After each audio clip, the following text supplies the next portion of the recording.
Me 18 vite përvojë në sistemin e drejtësisë, Klodian Braho, që mori drejtimin e SPAK, ka lindur në Skrapar më 21 korrik 1982. Ai ka përfunduar studimet në drejtësi në 2004 dhe magjistraturën në 2008, ndërsa karrierën e nisi në 14 nëntor 2007 në prokurorinë e Beratit. Teksa shfalosi para anëtarëve të Këshillit të Lartë të Prokurorisë arritjet e tij më të rëndësishme, Braho ishte treguar shumë i kujdesshëm, duke dhe gotën e ujtë me vete. Vjetë si prokuror kam ndjekur hetimin dhe kam përfaqësuar akuzën e gjyq për një sër çështjesh penale, ku përfshihen funksionar publik të çdo niveli, nga niveli i bazë, drejtor, kryetar bashkie, sekretari i përgjithshëm në ministri, zëvendës ministër, prokuror, ish titullar i divisionit prokurorisë, gjyqtar në shkallën e parë, gjyqtar në gjykatën e apelit, gjyqtar në gjykatën e lartë.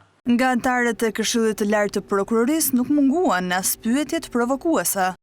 Pyetja e parë për ju, a mund të përkufizoni termin Republike e Prokurorëve? Nuk më shkon dhe nuk e njoh këtë term.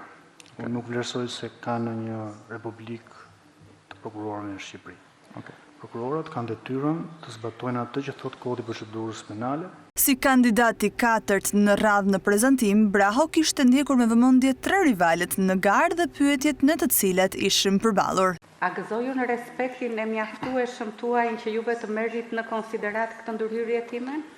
Për qenë sinqert, kam dëgjuar dhe pyetje sot, është pyetje përsëritur, edhe rrugës edhe kam menduar dhe përgjigjen. Unë nuk besoj që ju në një ditë do të shkoni drejtuesit të Prokurorisë Posaçme, i cili do për ndonjë problem personal.